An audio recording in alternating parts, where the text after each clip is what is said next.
Halo sahabat BMC, kembali lagi bersama channel Darmo BMC. Nah, di sini sekarang saya akan berbagi atau membagikan pengalaman saya dalam berproses, terutama bahan sancang, teman-teman. Nah, menurut saya di sini ada dua cara, teman-teman, untuk memproses atau memprogram bahan sancang ya.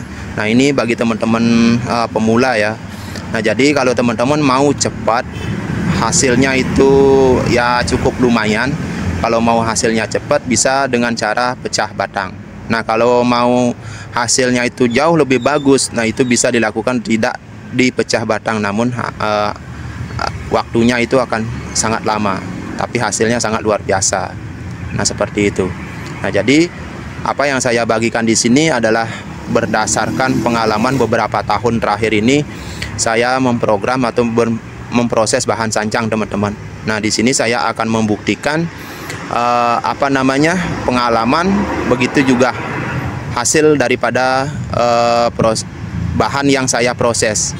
Karena apa yang saya jelaskan tanpa pembuktian itu rasanya kurang enak ya, kurang lengkap seperti itu. Nah, seperti ini teman-teman, dan ini adalah pengalaman saya. Dulu pernah saya melakukan pecah batang dan hasilnya seperti ini. Ini tidak mau menutup sama sekali, teman-teman, justru semakin melebar. Nah, seperti ini. Nah, ini adalah pengalaman atau kesalahan atau bisa dijadikan pengalaman saya dalam berproses. Nah, namun kalau kita melakukan pecah batang itu dengan benar, dengan teknik yang benar, hasilnya akan seperti ini. Nah, di sini nyaris tidak terlihat untuk pecahannya. Nah, coba kita lihat untuk bahan yang saya pecah bersamaan dengan bahan ini. Nah, itu jauh lebih bagus, bahkan hampir tidak kelihatan ya. Nah, seperti ini teman-teman untuk hasilnya kalau kita melakukan pecah batang ya, atau pecah bonggol. Nah, di sini untuk untuk bonggolnya itu terlihat mekar, teman-teman. Namun di sini tidak meninggalkan bekas ya, atau meninggalkan bekas pecahan seperti itu. Nah, ini terlihat natural untuk pembesarannya di bagian bonggol. Namun ini adalah hasil pecah, teman-teman. Nah, yang penting seperti di awal video saya bilang, kita tahu cara atau teknik cara pecahnya. Nah, itu tadi teman-teman bahan yang hasil pecahan. Nah, kita lanjut ke bahan yang tanpa dipecah. Karena menurut saya itu bahan yang tanpa dipecah itu tidak kalah bagus, asalkan teman-teman bisa bersabar dalam berproses. Karena itu waktunya akan jauh lebih lama. Nah, ini dia teman-teman, dan ini bahan yang tidak saya pecah ya. Nah, bisa teman-teman lihat di sini tampilannya begitu terlihat sangat polos, teman-teman. Dari pangkal ini sampai di sini tuh besarnya sama seperti itu. Nah, beda dengan yang tadi itu yang kita lakukan pecah bonggol. Nah, ini. Nah, seperti itulah kalau kita memproses bahan sancang, terutama ini kalau dilakukan tidak dengan cara pecah batang. Namun kalau kita tahu caranya, sebenarnya di sini tuh meskipun tidak dipecah bagian bonggolnya itu hasilnya tidak kalah bagus, teman-teman. Hanya saja di sini waktunya akan lebih lama, tapi hasilnya itu sangat luar biasa. Nah, caranya seperti apa? Nah, contoh di sini. Nah, ini kan pangkal akar. Nah, otomatis di bagian sini tuh pasti ada mata tunas di sekitaran sini. Kalaupun tidak ada mata tunas, kalau kita press di sini, nantinya akan tumbuh tunas di bagian kambium. Nah, itu kita bisa lakukan, bisa jadikan terusan, begitu juga batang. Tapi kita harus besarkan dulu. Nah, kurang lebih 3/4 dari besaran ini agar mendapatkan pengerucutan. Nah, misalnya potong di sini ya, nanti kita besarkan lagi sebesar ini, teman-teman. 3/4 bagian ini. Nah, otomatis bahannya akan meniru seperti itu. Nah, seperti itu kalau ini tanpa dipecah. Nah, contohnya seperti ini, teman-teman. Saya juga punya bahan yang saya lakukan tidak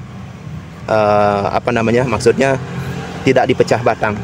Nah, itu saya coba praktekkan. Nah, ini bahannya, teman-teman. Nah, ini tidak saya lakukan pecah batang ya. Nah, untuk bahannya seperti ini. Nah, jadi seperti yang tadi saya bilang itu, jarak dari pangkal akar itu kita press. Nah, setelah kita press, otomatis di sini kita pasti akan tumbuh tunas ya. Nah, kalau tidak ada mata tunas, biasanya tumbuh keseluruhan di bagian kambium. Nah, jadi ini kita besarkan teman-teman. Ini kita besarkan sampai 3/4 dari besar batang ini. Otomatis nanti akan mengerucut di sini. Nah, baru kita lakukan pengepresan. Nah, lanjut kita membuat terusan batang dan melakukan pemecahan di cabang kedua. Nah, seperti itu. Nah, itu teknik dengan tidak dipecah batang atau tidak dipecah bonggol. Namun waktunya itu akan jauh lebih lama, tetapi hasilnya itu sangat luar biasa. Nah, itu tantangannya adalah kesabaran dalam berproses. Nah, jadi kalau untuk instannya, untuk lebih cepatnya dalam berproses, tadi saya sudah jelaskan dengan cara pecah bonggol seperti itu teman-teman. Nah, oke, kita lanjut praktek teman-teman, bagaimana caranya mecah batang sancang atau bonggol sancang yang baik dan benar, agar nantinya tidak terjadi pecahannya itu besar atau lebar dan tidak bisa menutup, karena karakter sancang memang seperti itu. Nah, oke, kita lanjut praktek.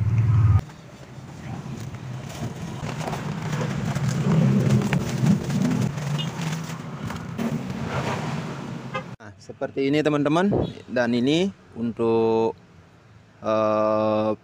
kayunya, ini bisa kita potong dulu ya.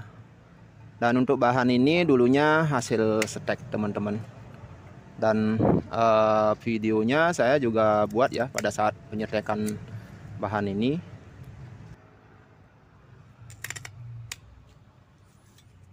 Setelah rapi seperti ini, kita lanjut pecah teman-teman. Nah, teman-teman jangan langsung pecah part seperti itu. Nah, itu bisa membuat bahan ini menjadi nantinya akan mengangkang seperti itu. Nah, di sini ada tekniknya. Nah, oke, kita lanjut. Hanya sendiri sangat sederhana teman-teman. Pertama-tama teman-teman amati untuk mata tunasnya. Nah, di sini dan di sini. Nah, di masing-masing mata tunas ini kita berikan pecahan teman-teman. Nah, pertama-tama kita kasih garis dulu ya.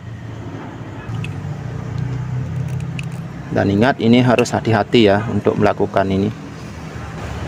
Nah, oke, selanjutnya teman-teman bisa pakai alat yang lebih kaku dari cutter ya. Nah, ini agak kaku teman-teman. Nah, selanjutnya kita congkel dari sini. Nah, ini sudah semua ya. Nah, ini sudah semua. Dan kita bisa lakukan pengganjalan. Oke, lanjut. Nah, ini teman-teman bisa mengganjalnya dengan batu kerikil boleh. Kalau saya di sini menggunakan bambu teman-teman. Asalkan di sini teman-teman mengganjalnya itu tidak terlalu kebuka ya. Jangan terlalu terbuka teman-teman. Nah, ini kita rapikan, kita potong.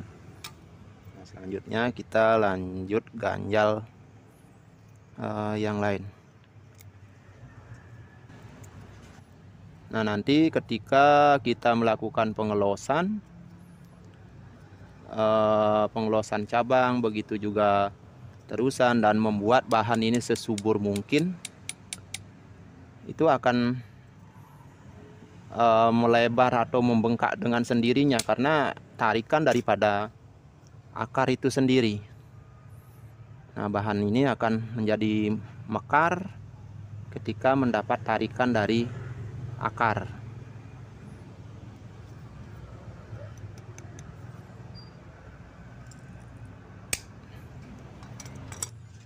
Nah, dibuat mekar seperti ini aja udah cukup teman-teman, untuk nantinya menjadi bahan yang bengkak di bagian pangkal ya. Nah, oke, kita lanjut tanam. Nah, seperti ini teman-teman. Di sini saya menggunakan polybag yang ukuran 35 ini. 35 apa 30 nih, kurang lupa saya. Nah, ini sudah saya kasih tatakan ya. Ini bagian dalamnya ini tanah. Nah, seperti ini. Kita taruh aja. Saya tidak sengaja tidak mengasih medianya tidak penuh dengan polybag, karena kedepannya saya setelah bahan ini narik, saya akan langsung ground. Nah, terus pertama-tama teman-teman kasih penyangga dulu ya dengan bambu seperti ini. Nah, teman-teman masukkan. Nah, seperti ini agar kuat ya. Terus lanjut kita tanam. Nah, ini kita bisa kurangi teman-teman untuk perakaran. Ini terlalu panjang dan terlalu besar, ini nanti besar sendiri nanti ini.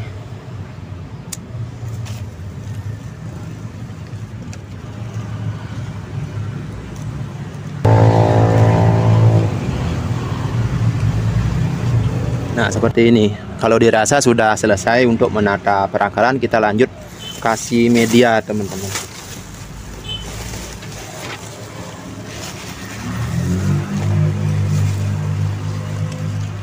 Dan untuk medianya ini masih ada campuran media bekas teman-teman. Nah, kenapa saya berani menggunakan media bekas? Nah, jadi kita bahas di lain video ya. Nanti saya akan jelaskan gimana caranya menggunakan media bekas. Karena seperti yang kita tahu, kalau media bekas itu cukup berbahaya untuk tanaman, karena di dalam media itu sudah tidak ada unsur hara, namun justru ada hama, dan untuk pH-nya itu cenderung asam. Nah, itu kalau untuk media bekas. Nah, jadi saya akan membagikan bagaimana caranya menggunakan media bekas biar tumbuhannya aman dan subur kembali. Karena di sini saya hanya sedikit menggunakan media baru, dan saya ini media daur ulang teman-teman. Semua ini media daur ulang. Ya maklumlah, untuk menghemat biaya ya. Selama kita masih bisa memproses atau menjadikan bahan itu menjadi baik kembali, kenapa tidak? Nah, seperti itu teman-teman. Nah, ini hasil sementara teman-teman. Jadi ini sudah saya pruning ya untuk daunnya. Dan ini saya sisakan untuk daunnya sedikit di bagian ujung aja ya. Nah, ini. Dan ini ada 2 bahan yang sudah saya proses sekitar seminggu yang lalu teman-teman. Dan ini untuk kondisinya sudah mulai segar ya. Nah, terlihat dari daunnya yang sudah mengkilat. Nah, begitu juga di sini sudah ada pertumbuhan pucuk baru. Nah, ini untuk bahan ini saya lakukan dengan proses yang sama teman-teman. Nah, ini, dan ini sudah mulai segar kembali. Nah, begitu juga yang di sebelahnya. Nah, seperti itu teman-teman. Jadi semoga bisa bermanfaat ya. Dengan adanya video ini teman-teman bisa semangat lagi, bisa terbantu. Jadi semangat terus berkarya seni bonsai. Dan ditunggu video-video selanjutnya dari channel Dharma BMC. Oke, salam BMC Bonsai Mania Channel.